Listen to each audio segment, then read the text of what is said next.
안녕하십니까, 전은성입니다.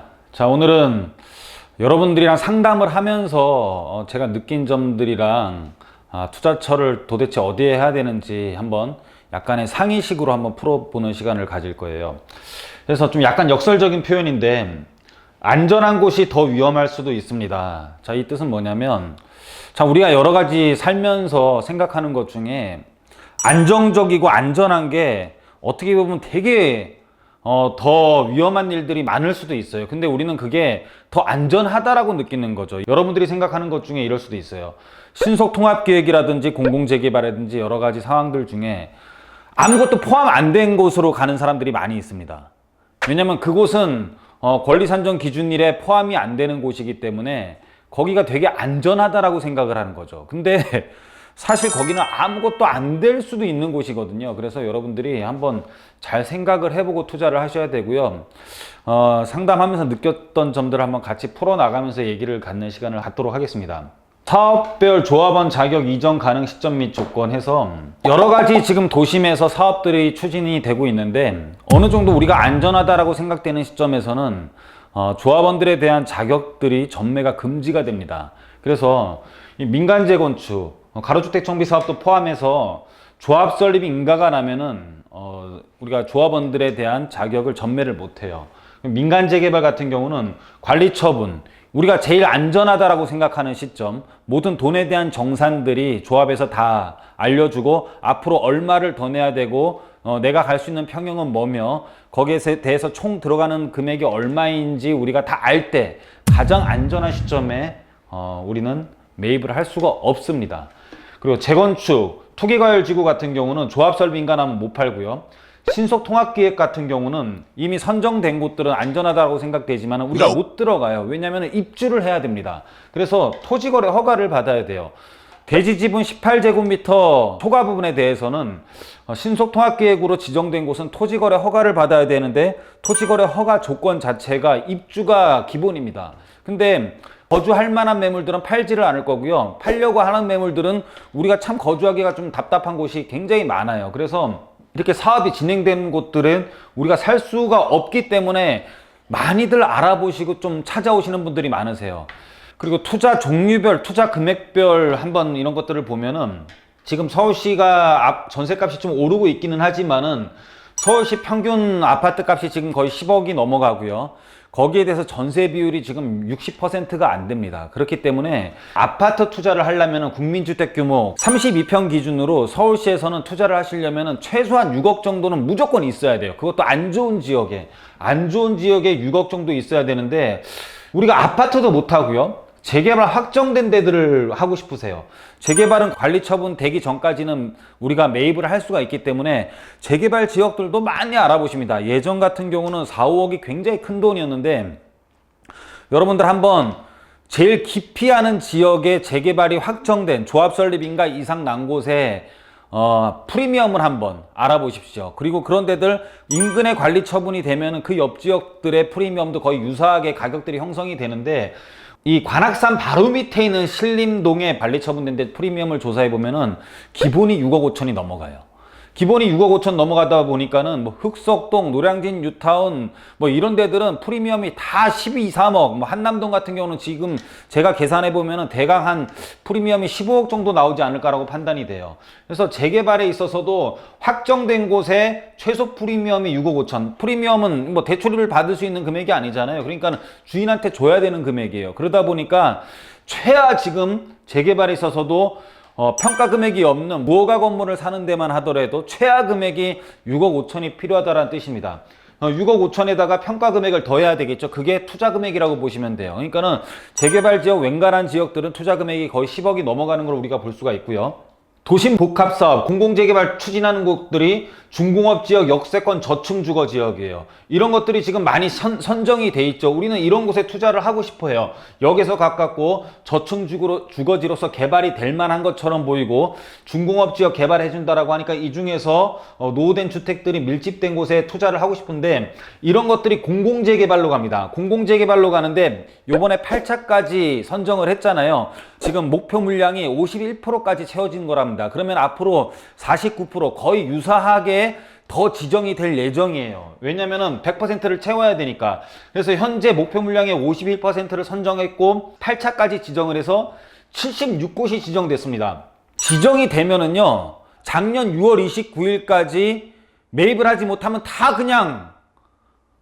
청산되는 거예요. 앞으로 선정될 곳도 작년 6월 29일, 그러니까 6월 30일까지 우리가 소유권 이전 접수를 하지 못하면은 그냥 다 청산이에요. 그러니까 이게 어마어마하게 위험한 거예요. 지금 보시면은요, 1차부터 7차까지 발표한 지역들이고요. 그리고 요번에 8차에 또 지정됐던 곳이에요. 그러니까 이런 어마어마한 것들이 앞으로 지정될 건데, 지금 아무것도 지정 안 된 곳에 여러분이 덜컥 샀다가 공공재개발로 가면 다 청산이에요. 참 말이 안 되긴 하지만은, 그래서 참 굉장히 지금 주의해야 되는 사업 중에 하나예요. 오히려 신속통합기획에서 미선정된 데보다 훨씬 더 아무것도 아닌 데가 더 위험할 수 있습니다. 공공재개발로 선정이 되면 그냥 날아가는 겁니다. 물론 제가 생각하기에 상식적으로 또는 앞으로 진행은 그렇게 되지 않을 거라고 저는 굳게 믿고 있지만은, 현재까지 나온 법안으로는 그렇습니다. 그래서 신속통합계획 선정지역들은요, 선정지역은 2021년 9월 23일까지 준공된 매물을 사야 되는 거고, 신속통합기획 미선정 구역의 권리산정 기준일은 2022년 1월 28일까지 준공돼야 되고, 이 요건은 2023년 말까지 유효합니다. 이런 내용들을 이따가 한 지역을 가서 살펴볼 건데, 여러분들한테 말씀을 드리면은 자양동이 지금 아주 막 들끓고 있는 지역이에요. 어차피 지금 탈락이 됐잖아요. 탈락이 돼서 미선정이 된 곳들은 1월 28일까지 준공이 돼야 되는데, 여러 가지 싸움이 나고 있고, 광진구청에서도 오류를 범해가지고 그런 것들을 수정을 하고, 정말로 진짜 진통이 많은 곳이에요. 그래서 이 지역들을 한번 보면은요, 자양동 같은 경우 저번에도 말씀드렸지만은 탈락한 이유가 현금 청산자가 너무 많아서 탈락이 됐고요. 어떻게 하면 다시 재선정이 되느냐? 재개발 반대 되게 많이 해요. 청산자 비율이 넘어요. 재개발 반대 30% 이상 하면은 선정되더라도 신속통합기획으로 가지 못해요. 그렇기 때문에 2022년도에 선정되더라도 2023년 안에까지 취소 요건이 되는 거예요. 1년 안에 30%가 반대하면은 선정된 게 무산일입니다. 그래서 자양동 같은 경우는 2023년까지 선정되기가 굉장히 어려워요. 왜냐하면 그렇게 해야지만이 부드럽게 넘어갈 수가 있습니다. 현금 청산자들에 대한 문제들도 2023년까지만 유효하기 때문에 2023년까지가 넘어가면은 현재 짓고 있는 것들이나 1월 28일까지 준공이 못 난 것들이 다 안전하게 들어가는 거거든요. 근데 지금 광진구나 서울시에서도 걸림돌을 해결하면 재검토가 가능하기 때문에 걸림돌이 해결되는 시점이 2023년 말까지만 적용될 예정이고요. 권리산정 기준일의 구속 해제 시점이 2023년 말까지이기 때문에 굉장히 부드럽게 넘어갈 수 있는 시점이 2023년 말이에요. 그래서 좀 1년 정도 늦게 사업이 진행된다고 하더라도 가장 입지가 좋으면서 지금 여러분들이 투자할 만한 곳들이 광진구 자양동이라고 보시면 돼요. 괜히 이상한 데 투자하셨다가 공공재개발로 되는 것보다는 차라리 지금 2023년 말까지만 적용되는 지역으로 가는 것이 훨씬 안전합니다. 왜냐하면 여기는 재개발 반대도 30%가 넘고요. 그리고 다른 사업의 방식으로 갈 수가 있어요. 한강변에서 유일하게 역세권 개발을 추진할 수 있는 곳입니다. 여러분들 한강변을 한번 쭉 보십시오. 한강변을 쭉 한번 보면은요, 한강변에 유일하게 여기 붙어 있는 곳이 자양사동이에요. 자양사동 같은 경우는 역세권 개발로 추진할 수 있습니다. 역세권 개발은 신속통합계획이랑 또 전혀 다른 얘기예요. 현재에 대한 권리산정 기준일과 조합원 자격과 전혀 또 다른 방식의 사업이기 때문에 한강변 전체를 놓고 이렇게 봤을 때 유일하게 이 강변북로 쪽에 지하철역이 붙어 있는 곳이 유일하게 자양사동이에요. 그래서 지하철역 500m 그리고 350m 범위 내에 다 들어갈 수 있는 부분이기 때문에 역세권 개발로 추진이 가능한 곳이죠. 이곳이 예전에 역세권 개발로도 추진을 했었습니다. 그래서 2010년도쯤에 자양사동, 그때는 통합을 해가지고 추진위원회가 생겼었고요. 그때에 대해서도 건축허가 제한이 됐었고, 그때에 대한 자양사동 전체에 대한 개발 예시까지도 나왔던 곳이에요. 자, 이 지역이 지금 어떻게 진통을 겪고 있고, 지금 광진구청에서는 어떤 액션을 취했는지 한번 현장으로 가서 다시 한번 확인해 보도록 하겠습니다. 지금 좌측편은 자양 1 재건축 지금 롯데건설이 시공 중이고요. 오른쪽 편 한강변 쪽으로 들어가 보도록 하겠습니다. 자, 오른쪽이 자양 4동 요번에 신속통합기획으로 1, 2구역 다 신청을 했다가 선정이 되지 못한 지역이에요. 선정이 되지 못했는데 지금 오른쪽 편은 토지거래 허가 구역 및 건축 허가 그리고 착공 제한까지 되어 있습니다. 그래서 착공이 돼가지고 건축 허가를 받았는데 철거해 놓은 집까지 지금 신축을 못하게 막아 놓은 상태예요. 그리고 지금 현재는 여러 가지 신속통합개혁을 다시 한번 추진하려고 하는 상황이기 때문에 여기가 권리 산정 기준에 대해서 굉장히 민감한데 거기에 대해서 지금 구청에서도 많이 개입을 하고 있어요. 그래서 권리 산정 기준일에 대해서 지금 과하게 지금 플랜카드를 좀 붙여놓은 것 같아요. 그래서 이 과한 부분은 뭐든지 간에 사업이라는 것이 과하거나 어떤 관계가 과하게 되면은 모든 건 잘못되게 돼 있거든요. 그래서 이 플랜카드가 지금 붙여져 있어 가지고 그 플랜카드를 한번 어떤 내용인지 제가 지금 확인하러 가는 거고요. 그 내용이 아마 바뀔 것 같아요. 제가 보기에는 거기에 대해서 여기가 지금 반대하는 사람들도 꽤 있거든요. 그래서 아마 플랜카드 내용들이 좀 바뀌지 않을까라고도 예상이 됩니다. 일단은 지금 현재 플랜카드 뭐라고 써 있는지 한번 볼 거예요. 잠시만요. 여기에 있는 것 같은데 이쪽으로 한번 가서 보도록 하겠습니다. 자, 지금 플랜카드 내용이 보이는데 자, 꼭 확인하세요. 권리 산정 기준일 위에는 분양권이 없어요. 이거는 선정됐을 때 하는 거죠. 그쵸? 이 내용이 좀 너무 과하게 적혀 있어요. 이 내용이 변경될 것 같아서 지금 플랜카드 하나 확인했고 자양 4동 파출소 앞입니다. 자, 주변에 얼마나 붙어 있는지 한번 보도록 할게요. 자, 여기는 자양 4동 주민센터 앞이고요. 자양 4동 주민센터 앞에도 플랜카드가 붙어 있네요. 자, 요 내용들이 향후에 어떻게 바뀌는지 한번 보도록 하겠습니다. 자, 여기는 자양 4동 경로 문화센터이고요. 일대를 보면은 지금 여기에도 이렇게 플랜카드가 붙어 있어요. 그래서 요 내용도 바뀔 겁니다. 요 내용도 바뀔 거고요. 자, 마지막으로 착공을 받아준 현장이에요. 그래서 요 현장 한번 유심히 봐야 되고요. 여기에 똑같은 지금 현장이 있는데 여기는 이제 지금 공사를 하고 있고요. 요 바로 앞에는 철거를 했는데 철거는 해놓은 상태인데 착공을 안 받아줘 가지고 난감한 현장이 하나 있어요. 그래서 그 현장까지 보여드릴게요. 지금 여기는 이렇게 짓고 있고, 자, 지금 옆에는 철거만 되어 있고 착공을 못하고 있는 현장이에요.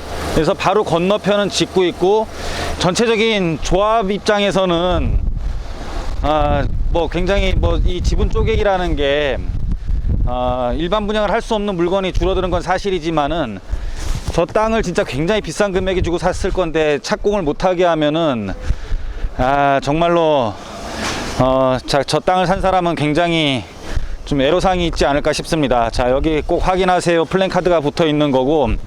자, 이 건물에 대해서 참 짓는 거를 반대를 많이 해요. 왜냐면은 그 바로 앞에 이렇게 자양 2구역 재개발 취준위원회 준비위원회가 있어요.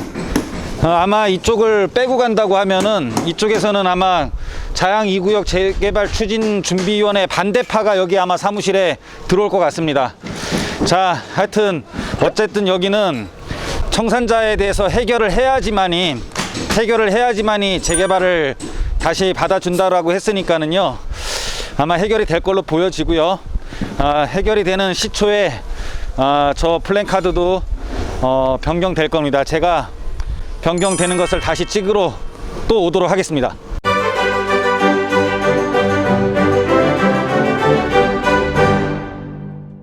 자, 정면에 지금 보이는 게 뚝섬 유원지역이에요.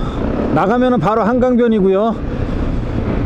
이 한강변 쪽에 이렇게 여기 있는 게 몇 개 되지가 않아요. 그 중에 자양동이 거의 유일하게 한강 쪽에 붙어있는 재개발지라고 보시면 됩니다. 그래서 한강변에서 역세권 개발로 갈 수 있는 것은 거의 자양 4동이 유일한 것 같아요. 자, 그 전에 플랜카드를 막 그냥 아무렇게나 붙여놨었는데 지금은 어떻게 문구를 바꿔서 광진구청에서 붙였는지 한번 보도록 하겠습니다. 동사무소 앞에 똑같이 붙어있네, 모양이. 글씨가 똑같은데요. 한 글자 더 넣었네. 2022년 1월 28일이고 2023년 말까지만 적용을 한다. 여기는요, 자양동은 노후는 많이 됐어요. 이렇게 지금 이런 큰 집 갖고 있는 사람들이 있죠. 빌라가 그렇게 많지는 않아요. 신축들은 있는데 빌라가 많지 않아요. 여러분들 이렇게 보시면 다 단독이에요. 이 사람들은 다 재개발 반대할 사람들이 굉장히 많아요. 그래서 이쪽은 30%까지는 웬만한 이득을 주지 않으면은 반대를 할 것 같아요. 그래서 2023년 말까지는 여기가 신통으로 지정되기가 굉장히 어려워요. 지금 여기 짓고 있는 현장에 붙어있던 플랜카드는 아예 없어져 버렸네요. 아예 없어졌습니다. 하여튼 이 지금 광진구가 추진하는 쪽과 불만을 가지는 이 양쪽의 말을 들어준다고 정신이 없는 것 같아요. 지금 이 신축 현장이 지금 요번에 뭐 청산이 될지 안 될지 이렇게 두고 보고 있는 현장인데 2023년 말까지 지정이 안 되면 여기도 다 조합원이 될 수 있는 거고요. 바로 앞에서 지금 자양 2구역 준비위원회가 지금 추진을 하고 있는데 아마 역세권 개발로 더 큰 지금 정비업체들이 들어와서 할 가능성도 굉장히 높아요. 그래서 여기는 잘 안 되게 하면 안 돼요. 잘 되게 해서 나머지들도 빨리 그냥 진행할 수 있게 청산자들도 좀 동의를 할 수 있게 그렇게 좀 동의를 받아서 좀 좋게 가는 게 좋을 것 같습니다. 여기도 지금 보니까는 뒷면만 보였는데 다시 돌아서 앞면 한번 볼까요? 자, 애매하게 말을 했어요. 분양권이 있는지 없는지. 단 이후 재개발 후보지 공모원 미선정 시 권리산정 기준일은 2023년 말까지만 적용을 한다. 난해한 표현을 하고 있습니다. 자, 하여튼 자양동 관심 가져볼만 할 것 같고요. 내일은 제가 자양동 중에 어디가 포함되고 안 되는지 다시 한번 자세히 한번 칠판에 서서 설명을 드리도록 하겠습니다. 자, 현장이 답이었습니다. 자, 오늘은 이만 마무리하도록 하겠습니다. 감사합니다.